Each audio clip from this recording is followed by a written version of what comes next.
in the quiet of the night, when the city has long since drifted into uneasy slumber, the echoes of forgotten tragedies sometimes stir once more. These are the stories that history cannot bury, no matter how much time passes. They linger, haunting the streets, the houses, and the hearts of those who remember. Tonight, on Sleeping Radio, we travel back to the summer of 1966 to the city of Chicago. The streets were hot and restless that July, carrying the hum of life that never really slept.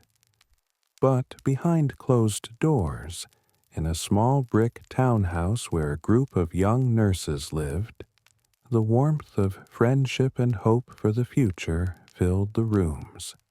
These women, far from their families, had come together in pursuit of their calling, to care for the sick, to bring comfort to strangers, and to build their lives in a land of opportunity. None of them could have known that their sanctuary would soon become the stage of one of the most chilling crimes in American history. A crime so brutal, so merciless, that it would shock the entire nation and leave behind a scar that never fully healed. It is the story of a man consumed by rage and darkness, a drifter, a criminal, a lost soul who carried his anger like a weapon. His name was Richard Speck, and his deeds would earn him the grim title that history remembers him by, the Nurse Killer. Settle in now. Let the world outside fade away. With calm voices, we uncover the tragedy step by step, through the shadows of that long, suffocating night in July. For this is not just a crime story. It is a human story, one that unfolds slowly, chillingly, and inevitably. This is the story of Richard Speck. In 1941, a child was born into a quiet Midwestern world that seemed at first glance unremarkable. The air of small-town Illinois was plain and orderly. Church bells, factory whistles, the muffled rhythm of trains crossing the prairie. In that landscape, the boy learned the simplest vocabulary of life. Milk on the table, dust in the roads, and the habit of keeping one's eyes down when adults were speaking.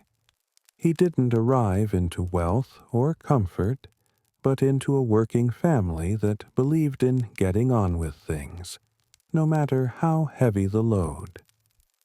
There were many mouths to feed, and he learned early the choreography of scarcity.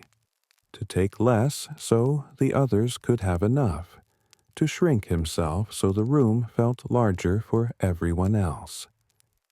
Loss came suddenly, as it often does. A father's absence rearranges a household like a storm rearranges the shoreline, quietly and completely. The boy watched the adults around him try to reassemble the day's routine, and he discovered something that would mark him for years. Silence can hide almost anything.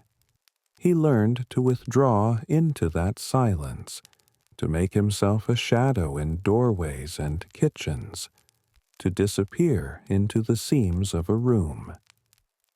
People called him shy. Another word might have been watchful. When his mother remarried, geography shifted under his feet. The family moved south, where the air was warmer, but the tempers sometimes were not. He was old enough to sense the invisible currents that pass between grown-ups, resentments that never fully speak, disappointments poured into a glass late at night. School became a place of drifting. The teachers' voices floated over him like radio static, and the letters on the chalkboard seemed less like a door opening and more like a wall he couldn't climb. He sat with the boys who doodled and stared out windows. If there were kindnesses offered by adults, a patient word, a steady hand, none of them lasted long enough to hold him. Adolescence arrived with its usual thunder, but in him it echoed differently. He discovered the blunt relief of alcohol, the warm curtain that drops between a person and the ache behind the ribs. He lingered at the edges of pool halls and gas stations, learning a language of nods and favors, of short-term money and longer-term trouble. Petty arrests began to sketch the outline of a future he couldn't name and didn't stop. A night in a cell. A fine he couldn't pay without borrowing. A reputation that spread in quiet circles. Unreliable, quick to anger, easier to shrug off than to confront. Work, when it came, was a seesaw. A day laborer's pay. A warehouse shift. A foreman's warning. He had hands that could lift and carry, but not the patience or pride that steadies a man through lean weeks. The world seemed to him like a rigged game. Some men were born into rules that made sense, and others, like him, were handed only the penalties. In that belief, a harder truth took root. If the game is fixed, why play fair? The thought didn't arrive fully formed. It grew like a weed, inch by inch, until it choked off better possibilities. In his early 20s, he tried to step into an ordinary life. Marriage, a small apartment, a shaky promise to do better. For a while, the simple rituals held. Paychecks, groceries, a laugh at the end of a long day. But the old restlessness hadn't been cured. It had only been quieted. Arguments stretched late into the night. Bottles returned to the table. He could not keep a job, could not keep his temper, could not keep the small, fragile hopes that families build together. When the relationship finally broke, it broke like something dropped from a height. The pieces scattered so widely that neither of them could gather them all. By the late 1950s, the boy had become a man who moved often and stayed nowhere. He carried a particular loneliness, the kind that makes a person both invisible and dangerous.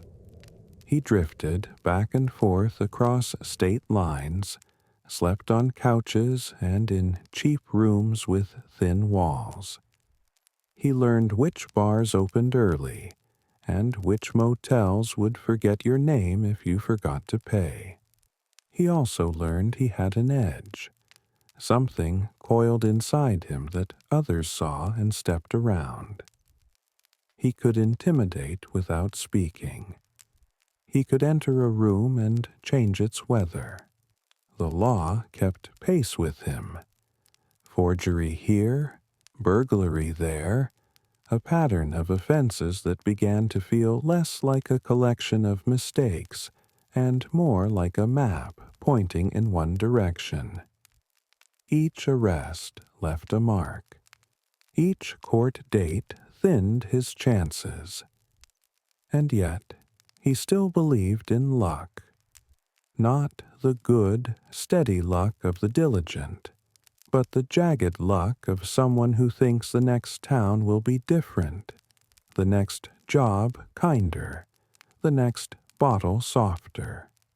When luck didn't arrive, anger did. It bloomed quickly and left him afterward with the familiar ash of regret that never produced apology. He sought work where he could find it, on docks, in yards, near the water, where cargo moves and men come and go. There, among the stacks and cranes, he felt briefly at home. Transience is a kind of shelter for those who fear being seen. If no one knows you, no one asks what you were yesterday. He talked sometimes about signing onto ships, of vanishing into the rhythm of steel decks and open lakes, of drifting somewhere far from the troubles that seemed to follow him like a shadow he couldn't outwalk. The dream shimmered always one step ahead, never closer. People who met him in those years would later reach for words and find their mouths dry. Some remembered the tattoo he'd one day wear like a dare, others a stare that didn't blink long enough. A neighbor might say he was polite enough if you kept your distance. A coworker might recall a temper that flickered for no reason. The truth is simpler and more difficult. There was a fracture there, a long, thin crack running through him that no one knew how to mend. He didn't know either. He only knew the relief of passing his trouble on. Through a slammed door, a shouted threat, a night that ended badly for someone else. By the time the calendar turned toward 1960, the pattern was nearly complete, even if the final shape remained mercifully unseen. He had learned how to cross a line and make it look accidental.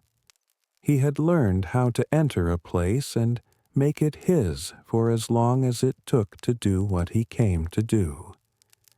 He had learned, most dangerously, that the world rarely looks closely at the poor, the drifting, the angry. They pass like ghosts unless they make themselves known. And he was, without fully admitting it, preparing to make himself known. The past does not excuse what the future will demand we speak of. But to understand the night that is coming, we must first understand how a man learns to move through the dark as if it were light, how he becomes fluent in fear, how he grows comfortable in the company of harm. Nothing arrives out of nowhere.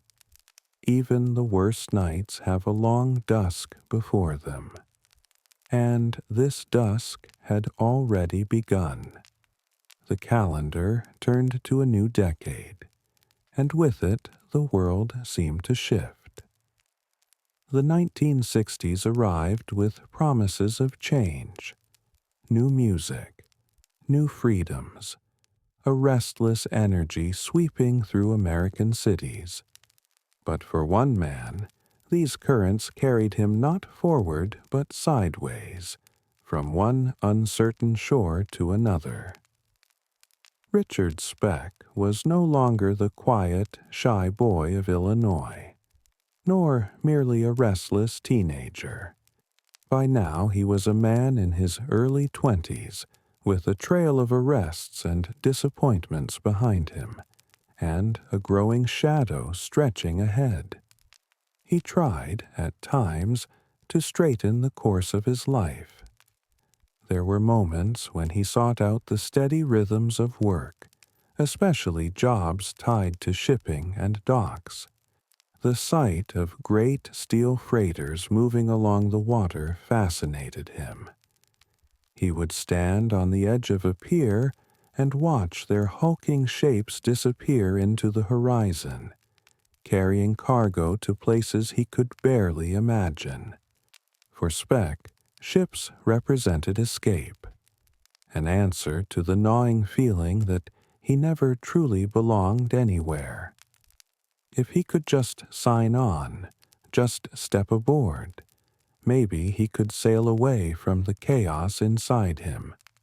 But chaos has a way of following, no matter how far a man drifts. His drinking deepened during these years. Whiskey, beer, anything that could dull the sharp edges of loneliness. Alcohol gave him courage, too, though not the kind that builds bridges between people. It was the kind that burns them down. In bars, his temper could flare without warning. A stranger's look, a careless word, and Speck's voice would rise, his fists not far behind. Friends, if one could call them that, learned to keep their distance. Employers learned to fire him quickly, and Speck learned a darker lesson, that fear could substitute for respect, at least for a while. His marriage, once a fragile hope for stability, was collapsing under the weight of his behavior. The young woman who had promised herself to him discovered quickly the volatility of his moods, the way he shifted from charm to menace in a heartbeat. There were brief reconciliations, hopeful mornings after regretful nights, but nothing held. He would vanish for days, spend his pay on drink, return with apologies that dissolved as quickly as the next bottle opened. Eventually, the relationship fractured completely, leaving Speck once again adrift. Alone, he sank deeper into the restless life of a drifter. He moved through Texas, through small Midwestern towns, through any place that offered a day's wage. Each move was supposed to be a fresh start, but every place became a mirror reflecting the same man back at himself. He collected more arrests, trespassing, theft, fraud. Nothing that made headlines, but enough to build a reputation among police officers who grew tired of seeing his name appear on their paperwork. Judges handed down sentences meant to correct him, but correction was never his aim. The tattoo came around this time. Across his arm, etched into the skin with ink and bravado, were the words, "Born to raise hell." He carried it like a banner, a statement of identity that others could not ignore. It told the world what he was before he even opened his mouth. To some, it was posturing, to others a warning. To Speck, it may have been a kind of prophecy. The people who encountered him in these years offered conflicting impressions. A co-worker might say he was quiet, almost meek, someone who did his job and kept to himself. A bartender might describe him as dangerous, a man whose eyes grew dark when the glass was empty. A neighbor might recall him as polite, even gentle, until drink or anger transformed him. He was a man of fragments, each piece showing a different face, but beneath them all ran the same current: instability. By 1963, Speck's life was a string of unfinished chapters. He tried to enlist in steady work on cargo ships, but failed to maintain the discipline required. He drifted in and out of jobs as a carpenter's helper, a laborer, a warehouse hand. He had no steady home, no steady family, no steady purpose. Each day was simply another step into uncertainty. And yet, he moved with a kind of inevitability. The pattern of his life was drawing tighter, like a rope pulled knot by knot. His encounters with violence grew more frequent, his brushes with the law more serious. The sense of being invisible, of passing through the world unnoticed, was starting to fray. People were beginning to notice him, not for good reasons, but for dangerous ones. It is tempting, looking back, to trace the precise line between restlessness and ruin. But the truth is more complicated. A man like Speck doesn't fall all at once. He unravels slowly, thread by thread, until the whole fabric gives way. By the early 1960s, that unraveling was well underway. The world outside was changing. Civil rights marches, new voices rising, a nation tilting toward a different future. But Richard Speck was untouched by these currents. He remained what he had always been, a drifter, a drinker, a man who carried his anger in his pocket like a knife waiting to be drawn. The places he passed through did not remember him kindly. A brawl here, a theft there, a rumor of threats whispered behind him. He left behind impressions of menace, of someone best avoided. Yet he remained largely anonymous, one face among millions. No one imagined that this ordinary man with his ordinary troubles would one day command the headlines of every newspaper in the country. But destiny was moving closer. The choices he made in those restless years, the jobs lost, the friendships squandered, the bridges burned, were narrowing his path to a single terrible point. The man who could have disappeared into the gray anonymity of countless drifters was instead marching, step by step, toward infamy. The story of Richard Speck was not yet written in blood, but the ink was prepared, and the hand that would wield it was growing less steady with every passing year. By 1963, Richard Speck's life was beginning to resemble the broken windows of the neighborhoods he haunted. Cracked, sharp-edged, and dangerous if handled too closely. He was no longer just a young man stumbling through bad choices.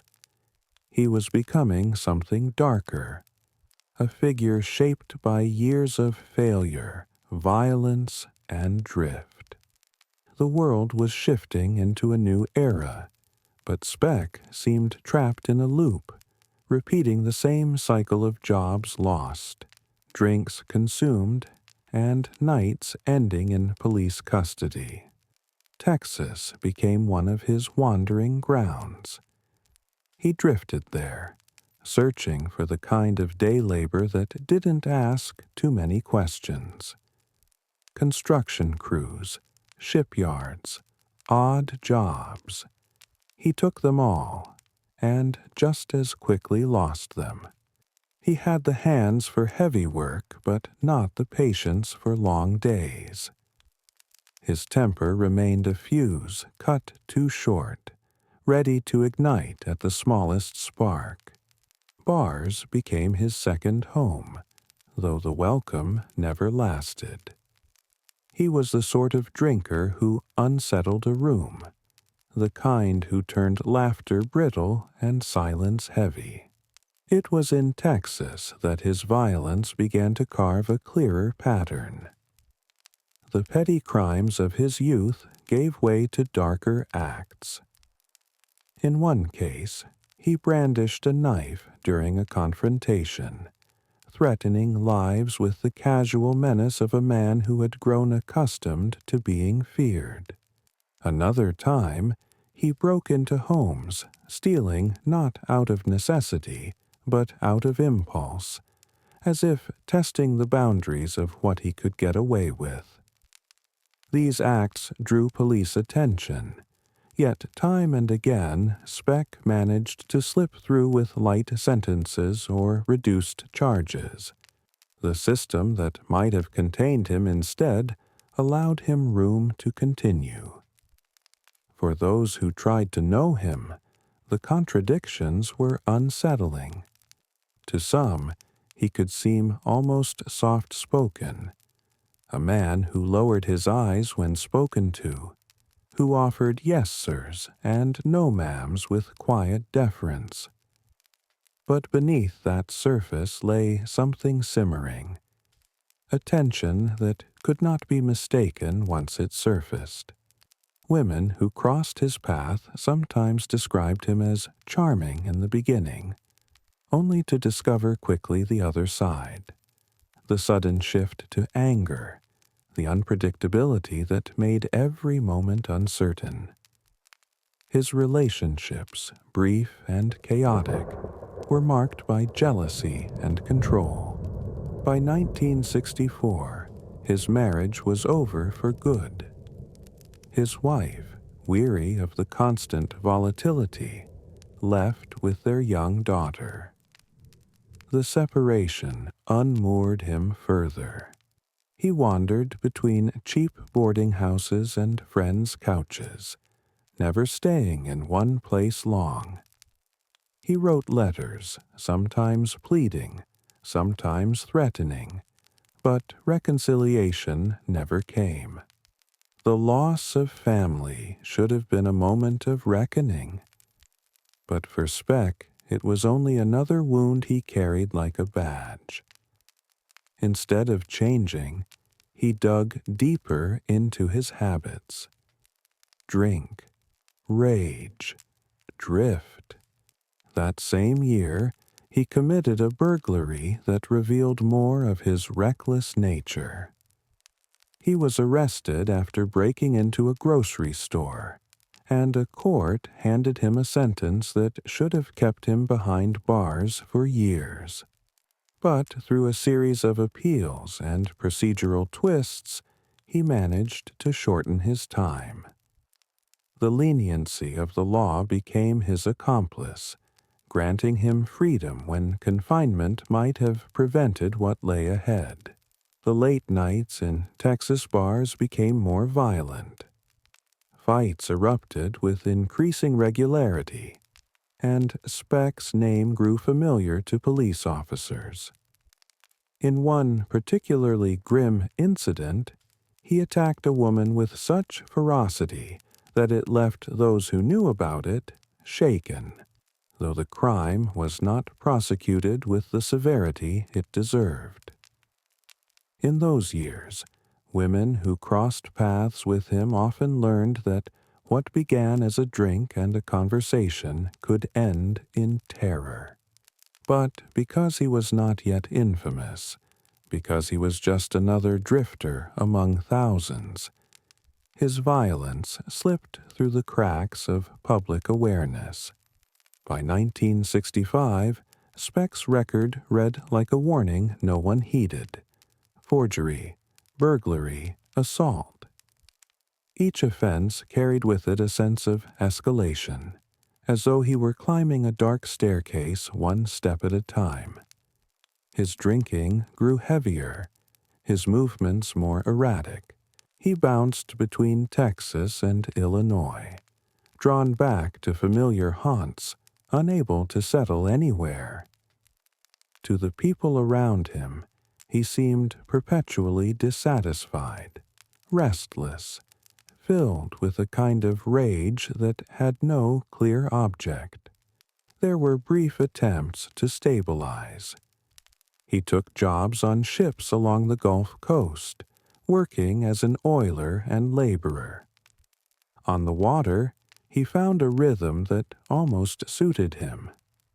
The endless mechanical tasks, the anonymity of life among transient workers. But even there, trouble followed. His drinking cost him jobs. His temper alienated shipmates. Each time he thought he might stay, he found himself cast off, the cycle beginning again. The truth was simple and terrible. Speck was a man incapable of peace. Wherever he went, he carried disruption. It was not the world that failed him, though he believed it so. It was his own inability to contain the storm within. By the mid-1960s, he had become a man defined by instability, violence, and alienation. No one, not even those closest to him, could have predicted the full horror he would unleash. But looking back, the signs were everywhere. The tattoo that declared "Born to Raise Hell" was not just bravado. It was a confession. The law, the courts, the people he hurt, all had glimpsed pieces of what he was capable of. But none had yet seen the whole. The stage was nearly set. The drift that had carried him through small towns and dim bars was pushing him steadily toward Chicago. And there, in the sweltering heat of July 1966, the storm inside him would finally break in the most brutal way imaginable. By the closing months of 1965, Richard Speck was living as if the world had already abandoned him. He was 30-something, but looked older, worn down by years of alcohol and anger. His body bore the map of his choices. The tattoo that screamed "Born to Raise Hell." The scars from brawls. The hollow look in his eyes that no amount of sleep or drink could soften. Wherever he went, trouble shadowed him like a second self. Texas had grown tired of him. His offenses had piled up: burglary, assault, forgery. A judge had given him a serious sentence, yet through a combination of appeals, transfers, and overcrowded prisons, he found himself walking free much earlier than expected. Freedom, for Speck, was never an opportunity to change. It was a license to repeat. His family ties had frayed almost completely. His mother, still alive in Illinois, worried about him from a distance but could do little to rein him in. His ex-wife had long since cut ties, protecting their young daughter from his instability. Friends, those who remained, were less companions than drinking partners, fellow drifters who expected nothing and received the same in return. By early 1966, Speck was adrift in Texas, taking short-term jobs on ships along the Gulf. The docks gave him a paycheck and a temporary sense of belonging. He could vanish into the anonymous crowd of men in grease-stained coveralls, all of them sweating under the sun, all of them nameless to one another. But his habits betrayed him again. Drinking on duty, fighting with shipmates, disappearing for days at a time. It made him a liability. Employers let him go, one after another. Each dismissal fed the belief that the world was against him, that he was a man doomed to be rejected. In one case, he held a knife to a woman's throat. In another, he beat a stranger after an argument in a bar. These incidents did not bring the consequences they should have. Somehow, he evaded the weight of justice again and again. Every escape emboldened him. If the law could not stop him, what could? In March of 1966, after yet another arrest, Speck faced the possibility of real prison time in Texas. But instead of remaining under watch, he slipped away, making his way northward. His destination, Illinois. It was familiar ground. His childhood state, the place where his mother still lived, and a city where opportunities seemed endless for those willing to work. Chicago, with its bustling docks and freight yards, looked like a new beginning. But in truth, it was only a new stage for the storm he carried inside. Arriving in Chicago that spring, Speck was an outsider in a city already humming with tension. It was the 1960s, and the streets carried the sounds of protest, of music, of change. But Speck was untouched by the optimism or the activism. He slipped instead into the city's margins, the bars along South Side avenues, the cheap hotels that asked few questions, the neighborhoods where poverty and crime intertwined. He was a stranger, but a stranger who blended easily into the faceless crowd. Work came sporadically. He signed onto cargo ships on the Great Lakes, eager to vanish into the rhythm of the water once more. For a short time, he succeeded. Days spent in labor, nights in cramped bunks, the roar of machinery drowning out the restless noise in his head. But the pattern repeated. Drinking led to fights. Fights led to firings. Firings led back to the streets. He could not hold on to stability even when it was within reach. In June, after another failed stint on a ship, Speck found himself living in a flophouse, surrounded by men as lost as himself. He wandered from bar to bar, tattoo visible, eyes unfocused, always searching for the next drink. The city was sweltering, the kind of humid Chicago summer where the nights never fully cool and tempers run hot. Speck carried that heat with him, a constant simmer ready to boil over. Neighbors and acquaintances in those days later recalled him in fragments. Some remembered a man who seemed quiet, almost reserved when sober. Others remembered the sudden rages, the threats, the way he could transform in an instant into something frightening. A bartender recalled the heavy drinking, the slurred words about being cheated out of jobs. A dock worker remembered the way Speck's stare lingered too long, unsettling, unblinking. He was, by then, a man stripped of purpose, living day to day. Each night blurred into the next, each bar stool the same as the last. Yet beneath the surface, something was coiling tighter.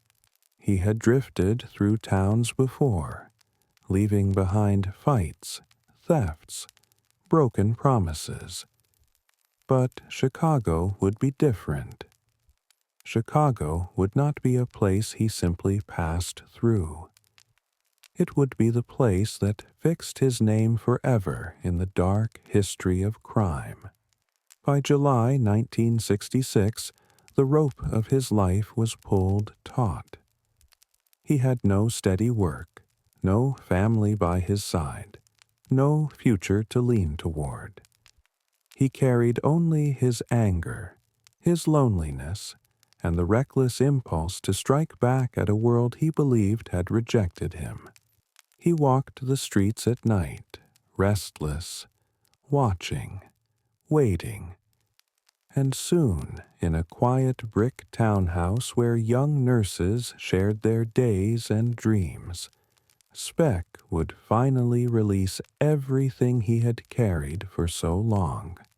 The city would awaken to a horror it had never imagined. But on the nights just before, no one could have guessed. The storm was still hidden, moving closer, ready to break. The summer of 1966 in Chicago was heavy with heat. The air clung to the skin, humid and restless, and even after sunset the city did not fully cool.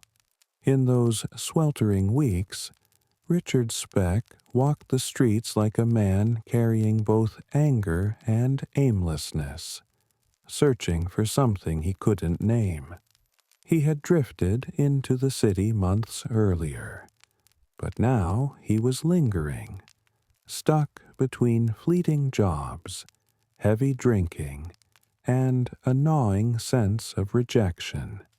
In early July, Speck found himself in a downward spiral that seemed sharper than before. His attempt to find steadier work on the ships of the Great Lakes had collapsed again, his record of drunkenness and violence costing him opportunities. He lived in cheap hotels and flop houses, his possessions little more than clothes, a knife, and the bitterness he carried like a second skin. To those who saw him, he was just another transient figure in the South Side.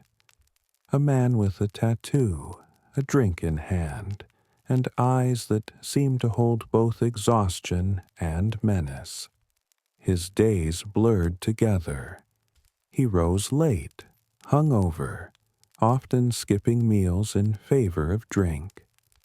He wandered the bars of the neighborhood, listening to jukebox music and half-heartedly joining conversations that dissolved into arguments. Some nights ended in fights, others in staggering walks back to his rented room. There was no plan, no ambition, no destination. Only the simmer of resentment against the world, and the creeping thought that he had nothing left to lose. Around this time, he began spending more hours near the docks and rivers, not for work, but for the habit of watching. He had always been drawn to the sight of cargo ships, to the idea of escape. But now, instead of searching for a way out, he seemed to study his surroundings differently. He observed the patterns of workers, the neighborhoods nearby, the houses and apartments that stood quietly after dark. People later wondered if this was the beginning of intention, if in those walks and watchful moments something darker was taking shape in his mind. Alcohol only fueled the shift. Speck's drinking had long been a problem, but in July it became the steady rhythm of his days. Whiskey dulled the loneliness, but it also sharpened his anger.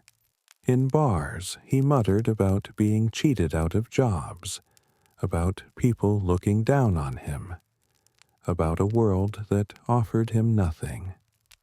His words often went unnoticed, just another drunk's complaint in a room full of noise. But to those who listened closely, there was a dangerous edge in his voice, a suggestion of something heavier than frustration. It was during one of these days, wandering and drinking, that Speck found himself in the neighborhood of Jeffrey Manor, a quiet area on Chicago's South Side. It was a place of modest homes and apartment buildings, a neighborhood where working families and students lived side by side. Among its residents were a group of young women from the South Chicago Community Hospital's nursing program. They were students and trainees, far from their hometowns, living together in a shared townhouse. Theirs was a home of study, laughter, and late-night talks about futures they hoped to build. They were strangers in a big city, but together they had created a kind of family. Speck noticed the house. Perhaps it was chance, perhaps something more deliberate. It stood out not because of wealth or luxury, but because it seemed quietly occupied, the kind of place where people came and went with little suspicion. Neighbors saw young women walking together, carrying books, wearing uniforms. It was a house filled with hope, not fear. And it was precisely this innocence that made it vulnerable to the eyes of a man like Speck. In the days leading up to the crime, he returned to the area more than once. Whether he intended from the beginning to strike at that particular house is uncertain. Some believe he was prowling aimlessly, looking for any opportunity, and that the nurse's townhouse happened to be the one he chose. Others argue that he had begun to focus on it, drawn by the presence of young women who represented the life and stability he could never have. Whichever the truth, Speck was moving closer, his steps narrowing toward the night that would fix his name in history. Those who encountered him in those days remember a man slipping further from reason. A bartender recalled him muttering about needing money, about being out of luck. Another remembered him flashing his knife, boasting drunkenly about what he might do if pushed too far. These were not confessions so much as fragments, dark pieces of thought spilled carelessly into the air. No one imagined they were hearing the prelude to one of the most shocking crimes Chicago would ever see. On July 13th, 1966, Speck spent the day drifting between bars, his tattooed arm resting on counters sticky with spilled beer. He drank heavily, his mind clouded, his body restless. As night fell, he carried with him little more than a bottle, a knife, and the mounting storm of everything he had become. Somewhere between the glow of street lamps and the shadows of back alleys, he found his way once more toward Jeffrey Manor. The townhouse stood quietly in the summer heat, its windows lit by the ordinary routines of young women preparing for another day of training and work. It was, for them, just another night in the middle of summer. For Richard Speck, it was the night he had been walking toward all his life. The long drift, the years of violence, the endless drinking, all of it seemed to lead to the door of that house. The storm was only moments away from breaking. The night of July 13th, 1966 pressed heavy over Chicago's South Side. The air was thick, the kind of heat that clings even after midnight, when the city should have cooled. Streetlights hummed faintly, casting pale circles on empty sidewalks. The world seemed hushed, as if holding its breath. In a quiet neighborhood called Jeffrey Manor, A modest brick townhouse glowed faintly with light. Inside, a group of young women prepared for bed, unaware that the night outside was watching them. These women were nursing students, far from home, bound together by their training and the closeness of shared living. Their townhouse was filled with ordinary sounds, dishes being washed, a record turning on the player, soft laughter drifting from one room to another. They spoke in accents from different places, carried dreams of futures not yet written. Some were from the Philippines, others from across the United States.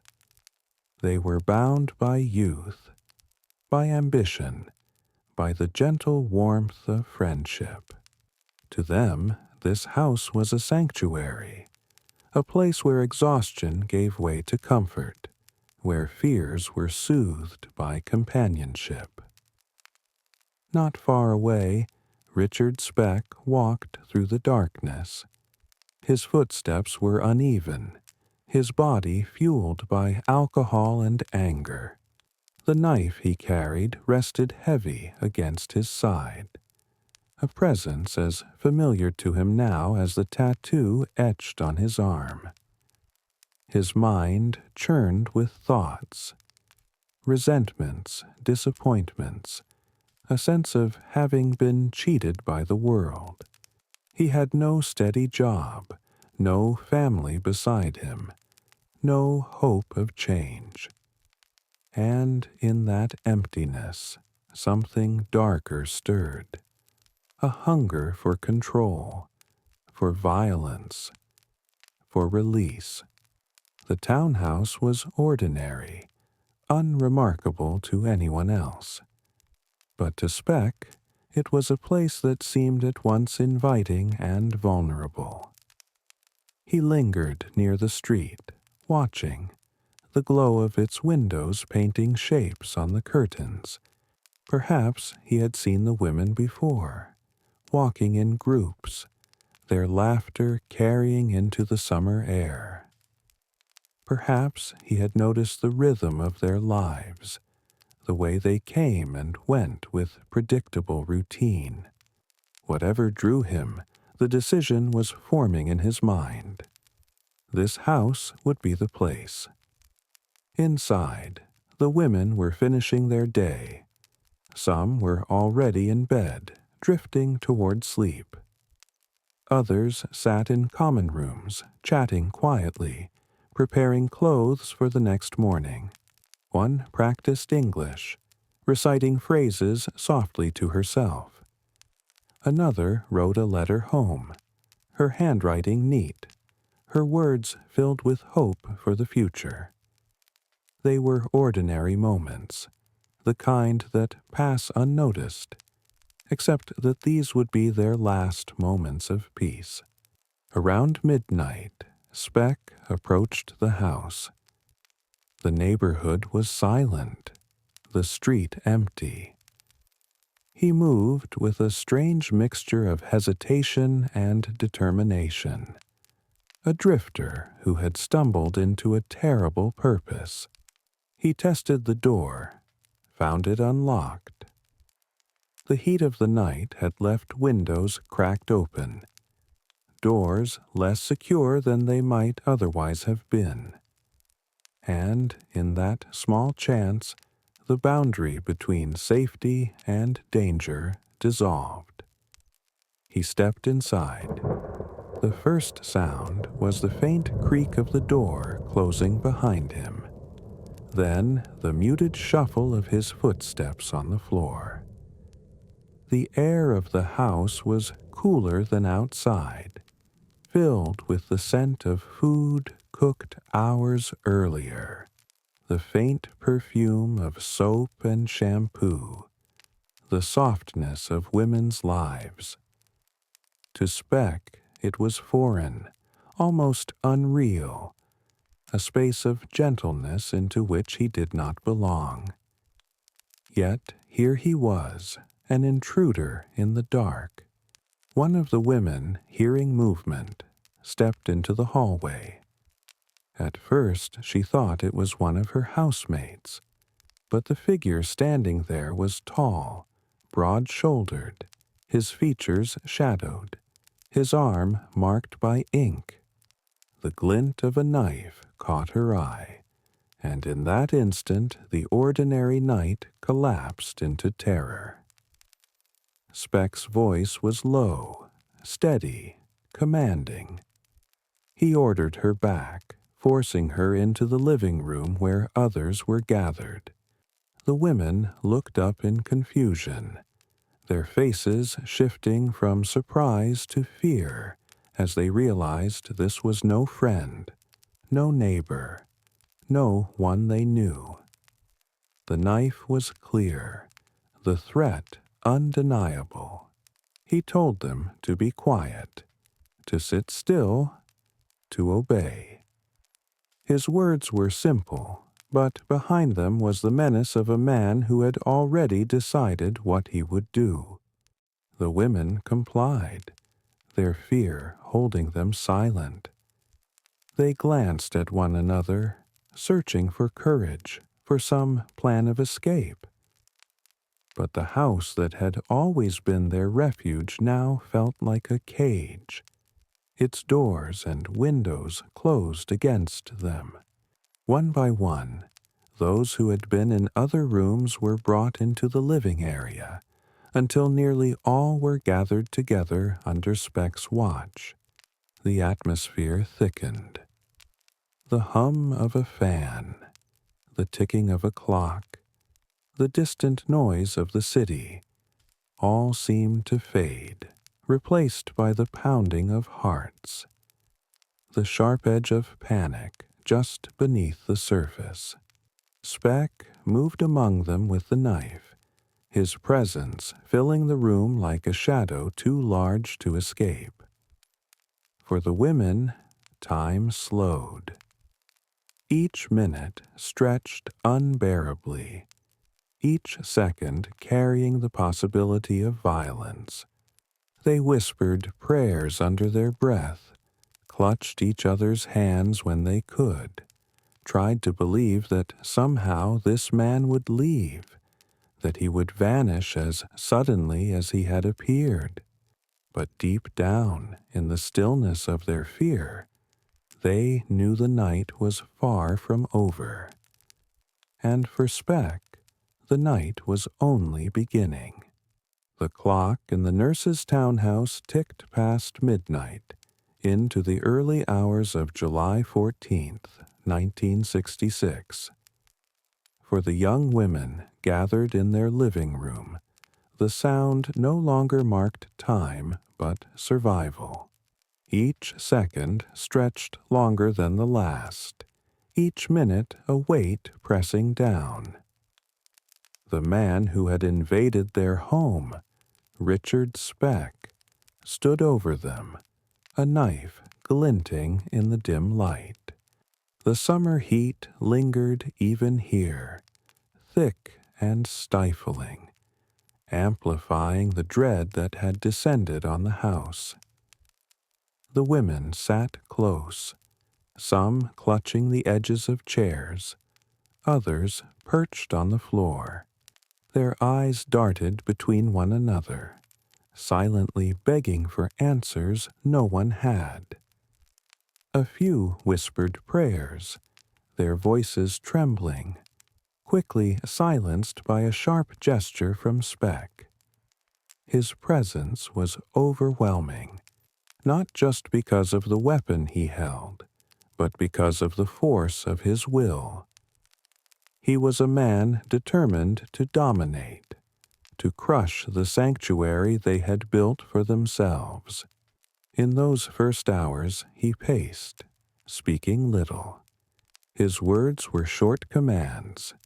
Sit down, be quiet, don't move. He wasn't interested in conversation, only in control. His heavy breathing, the smell of alcohol on him, and the steady shift of the knife from hand to hand set the rhythm of the night. The women obeyed because they had no choice, but beneath their fear was a flicker of hope.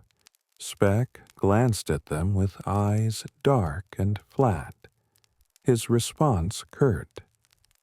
Money was not enough. The gesture did not soften him. It only seemed to remind him of the power he held. Perhaps he only wanted money. Perhaps he would take what he needed and leave. One of them offered him her purse, trembling as she pushed it toward him. Another tried to reason softly, asking what he wanted. From time to time, one of the women tried to slip comfort to another. A hand squeezed, a whispered word in their own language, a nod of reassurance. They were bound by friendship, by training, by the instinct to care even in the face of terror. This small resistance, quiet but real, gave them strength to endure what they did not yet fully understand was coming. Speck's movements through the house were deliberate. He checked the doors, the windows, ensuring their world was sealed shut. He moved into the kitchen at one point, rummaging briefly, then returning, his knife always in hand. To him, the house was no longer theirs. It was his domain, and within it, his rules applied. The women noticed the tattoo on his arm when his sleeve shifted. The bold words, "Born to raise hell," staring back at them. It was a cruel emblem, a brand that confirmed what their instincts already screamed. This man was not passing through by chance, not someone to be reasoned with. He was danger incarnate. The hours crawled by. At times, the house seemed almost silent, except for the hum of the fan and the shifting breaths of the captives. Outside, the city slept, unaware of the nightmare unfolding in a single, ordinary townhouse. The world beyond the walls continued as always, cars passing, neighbors dreaming, but inside, reality had been rewritten. One of the women, braver than most, tried to appeal to him again. She spoke in a steady voice, offering him money, suggesting he could walk away without trouble. For a moment, it seemed he might listen. His head tilted slightly, his expression unreadable. But then he shook his head, the faint trace of a smile crossing his face, and the hope flickered out. He was not here for money alone. He was here for something darker, something that could not be bargained away. The women began to understand. Slowly, terribly, the realization settled that their lives were in the hands of a man who did not see them as human in the way they saw one another. To him, they were figures to be controlled, to be used, to be silenced. The weight of that knowledge pressed heavier than the heat, heavier than the silence. And yet, even in that moment, they showed resilience.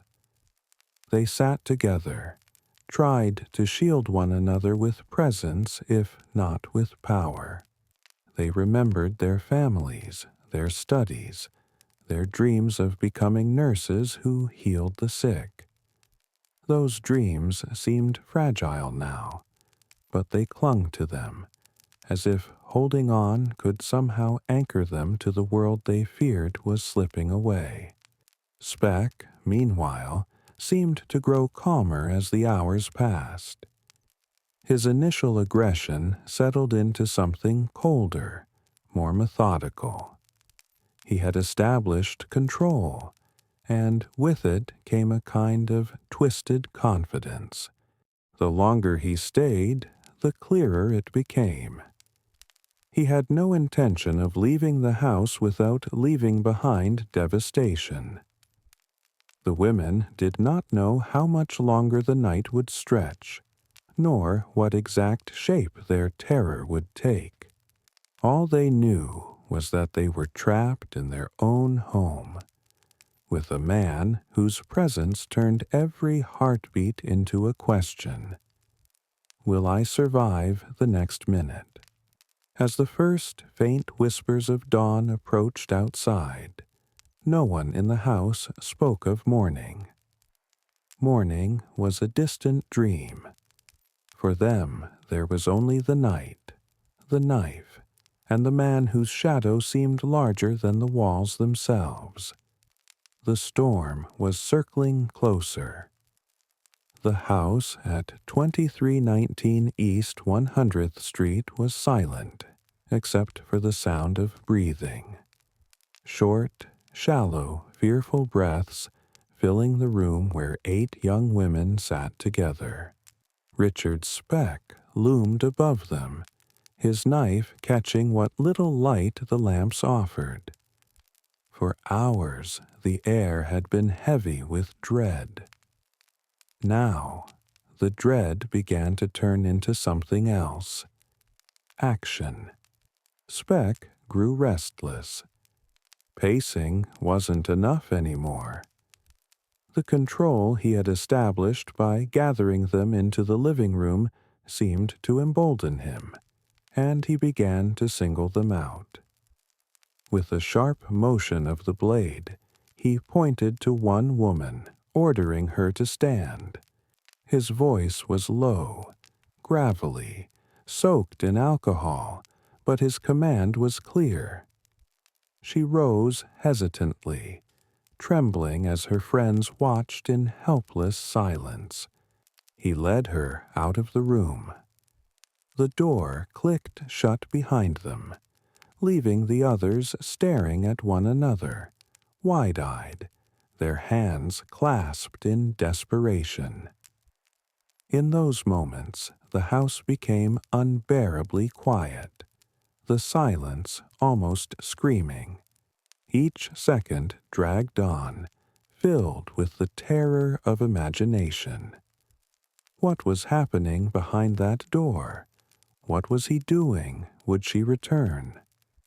When Speck came back alone, the truth became undeniable. He pointed again, choosing another. His method was mechanical, detached, as though following a grim pattern. Each time, one of the women disappeared with him. Each time, he returned without them. The room grew emptier, the air heavier with the knowledge of what was unfolding. The women clung to hope, whispering prayers when Speck's back was turned. One survivor later recalled how they squeezed each other's hands before being taken. A silent exchange of courage in the face of the inevitable. They tried to stay calm, tried to believe there might be some chance. If one of them escaped, if morning arrived, if someone outside noticed. But the walls of the townhouse held them prisoner, muffling their fear. Speck moved methodically, almost coldly. The alcohol that once made him reckless seemed now to give him a terrible steadiness. He was not shouting, not frenzied. His calmness was more terrifying than rage. He treated the women not as people but as tasks, each one reduced to the next command of his knife. One woman, in a surge of courage, tried to reason with him. She spoke softly, telling him he could still leave, that no one had to be hurt, that they wouldn't tell. For a moment, Speck paused, his head tilted as if considering. Then the faintest smirk touched his lips, and he shook his head. There was no reasoning with him. The storm had already broken, and nothing could call it back.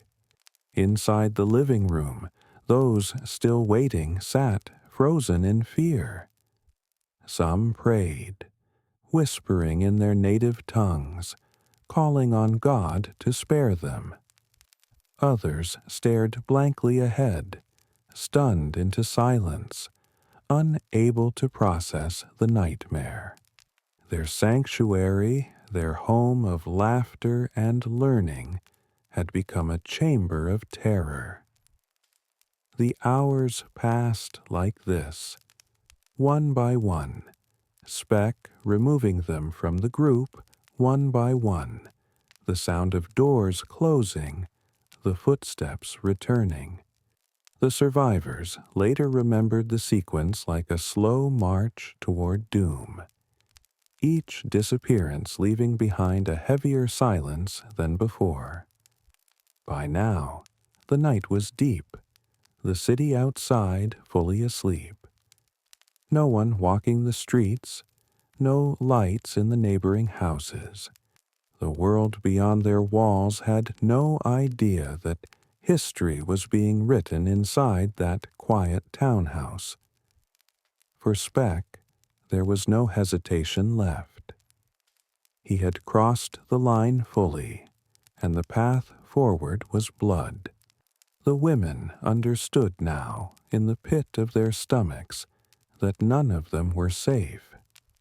Survival was no longer a certainty, only a distant hope that one of them might slip away, that a miracle might intervene. In the midst of this terror, one young woman made a desperate choice. Instead of waiting for her turn, she sought a way to hide. While Speck was distracted, she slipped into a small room, crouching low beneath a bed, heart pounding so loudly she feared it would give her away. She pressed herself into the shadows, praying the darkness would keep her invisible. Her decision, born of instinct and desperation, would later mark the only thread of survival in this house of death. But in that moment, she could not know. She could only wait as the footsteps of Richard Speck moved through the house, as her friends were taken one by one, as the nightmare unfolded in the place that had once been their home. The action had begun. The house was no longer a waiting room of fear. It had become the stage of horror. And though dawn was only hours away for the women inside, the night stretched endless, broken only by the sound of footsteps, the creak of doors, and the finality of silence. The storm was now fully inside. The hours of that night bled together. By the time the clock crept toward dawn on July 14, 1966, the townhouse at 2319 East 100th Street was no longer a sanctuary of young nurses, but a place consumed by terror. Richard Speck had taken control, and what followed would etch his name into history as one of the most infamous murderers of the century. One by one, he isolated them. The women sat helplessly, watching their sisters disappear into other rooms, carried away under the shadow of his knife. The silence after each removal was unbearable. Each absence was final, though none dared to voice it aloud. Fear had become its own language. Shared glances, clasped hands, quiet sobs muffled into sleeves. The first murders came quickly, driven by Speck's intoxicated determination. He strangled some with his bare hands, the violence made more chilling by his silence. Others he tied with strips of cloth torn from sheets, forcing them down before ending their lives. A few were stabbed, the gleam of his blade cutting through both air and flesh. Each act was brutal, deliberate, and devastatingly quiet. The house itself seemed to hold its breath, the walls absorbing every sound. Neighbors slept unaware, their dreams undisturbed by the horror unfolding just a few feet away. Outside, the night remained calm, a typical summer in Chicago.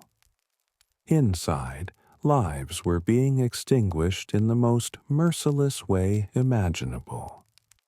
Among the women, courage still flickered in small, heartbreaking ways.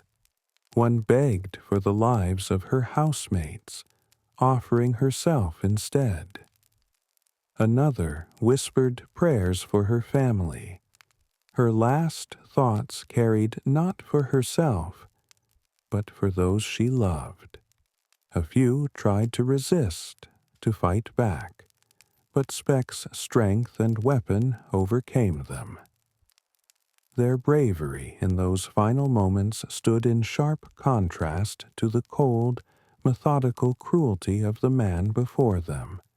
By the time the sequence was over, 8 women lay dead, their futures stolen in a single night. They had come to Chicago to learn, to heal, to dedicate their lives to the service of others.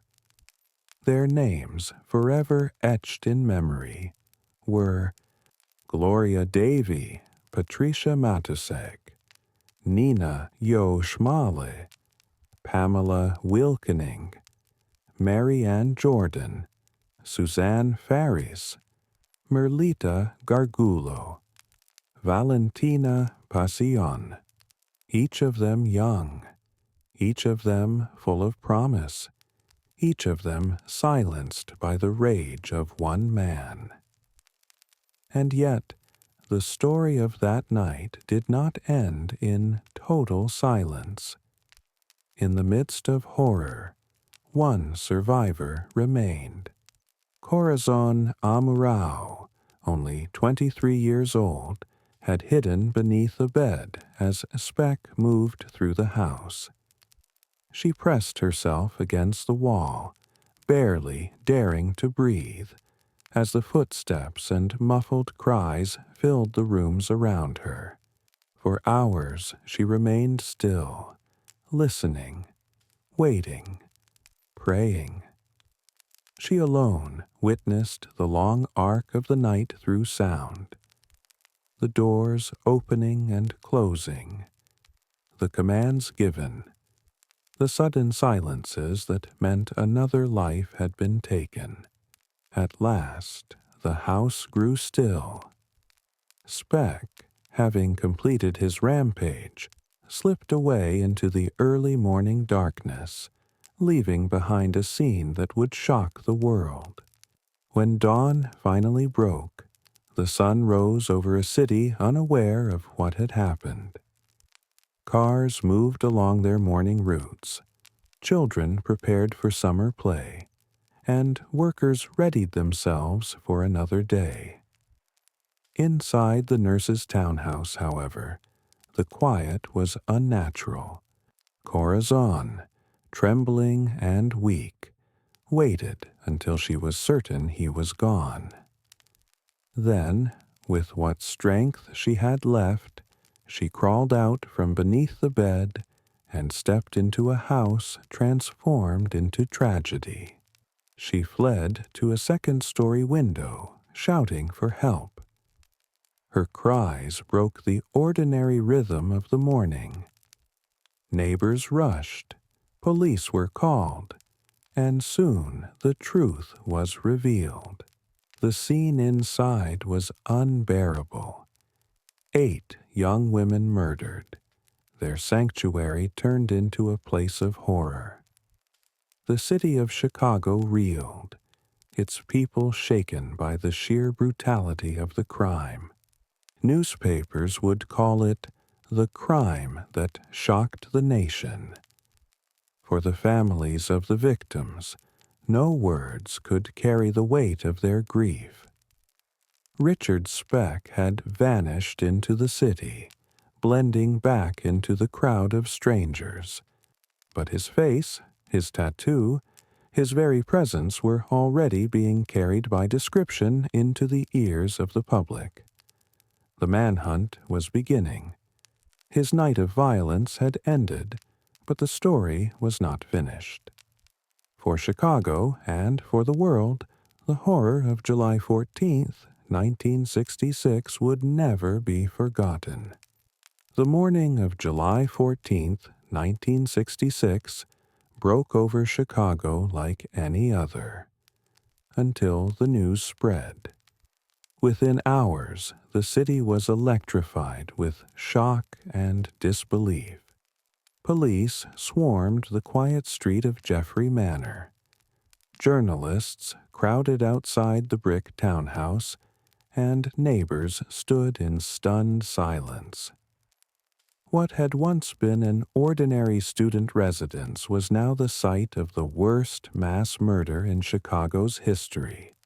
Inside, detectives moved carefully, piecing together the aftermath of Richard Speck's night of terror. The sight they encountered was grim beyond words.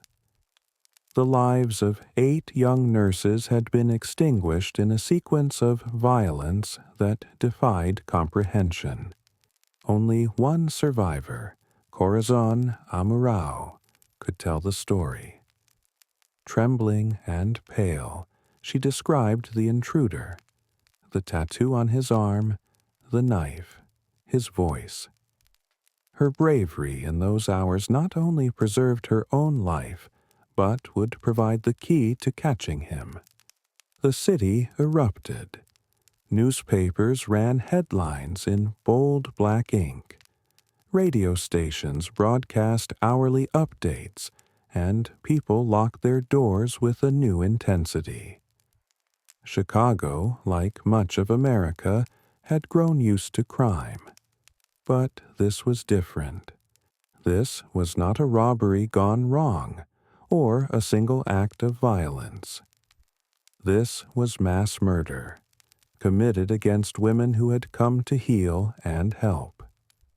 It was horror at its most intimate, carried out not in alleys or streets, but inside the sanctuary of a home.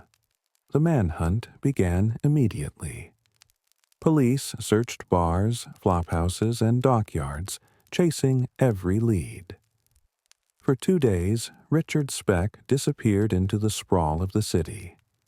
He drifted through taverns and cheap motels, drinking, hiding, pretending he was just another drifter. But he was already being hunted not only by police but by the collective gaze of a horrified public. His tattoo, "Born to Raise Hell," was burned into memory by the survivor's account. On July 17th, 3 days after the murders, Speck attempted to end his life in a seedy hotel room. Overwhelmed by the weight of his actions, or perhaps simply fearing capture, he slashed his wrists. But fate denied him the escape. A hotel clerk discovered him and called for help. He was rushed to Cook County Hospital, where, by a twist of destiny, one of the physicians recognized the tattoo from the news reports. The killer of 8 nurses was in custody at last. The trial of Richard Speck began the following year, in April 1967. The courtroom was packed with reporters, families of the victims, and a public hungry for justice. The evidence was overwhelming. Fingerprints, eyewitness testimony, and the calm, devastating account of Corazon Amurao, who faced him in court and identified him as the man who had destroyed her life and the lives of her friends. The jury took only 49 minutes to convict him on all 8 counts of murder. The judge handed down the ultimate sentence: death.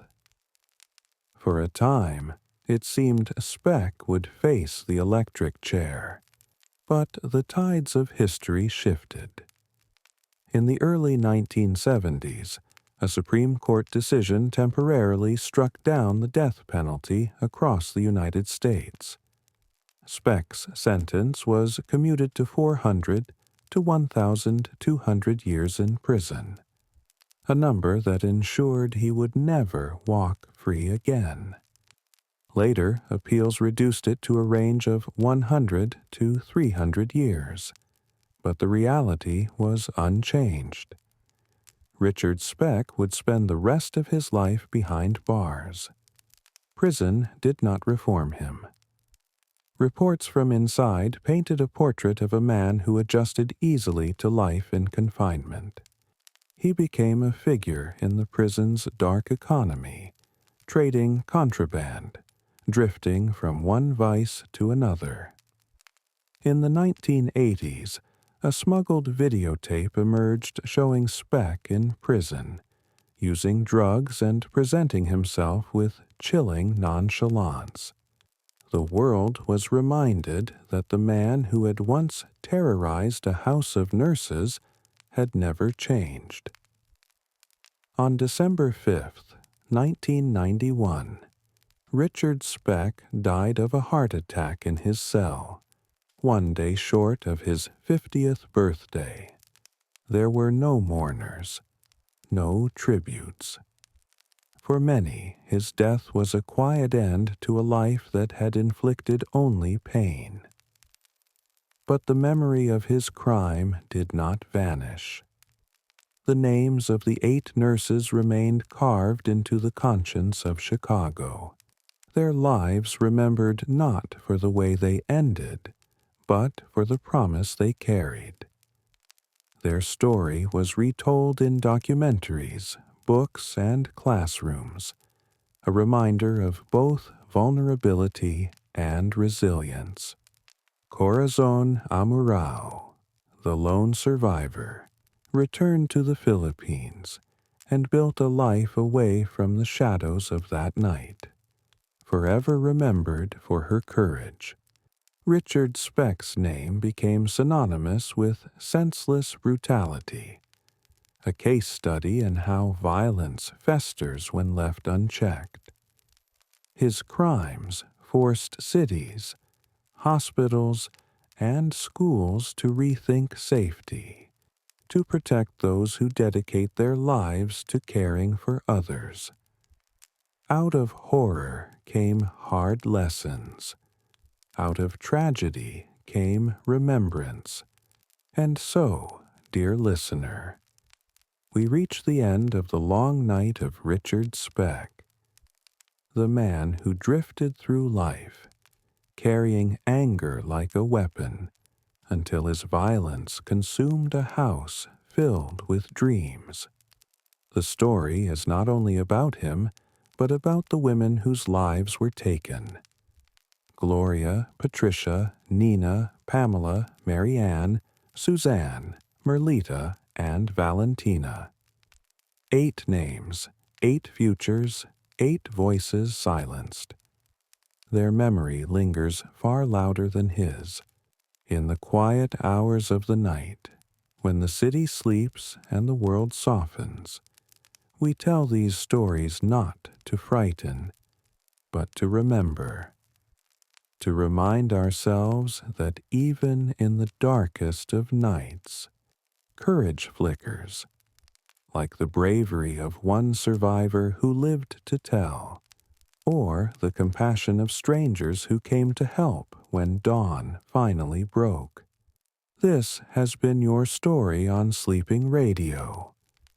Let the heaviness settle, let your breathing slow, and let the quiet of the night return. For history's shadows cannot harm us here.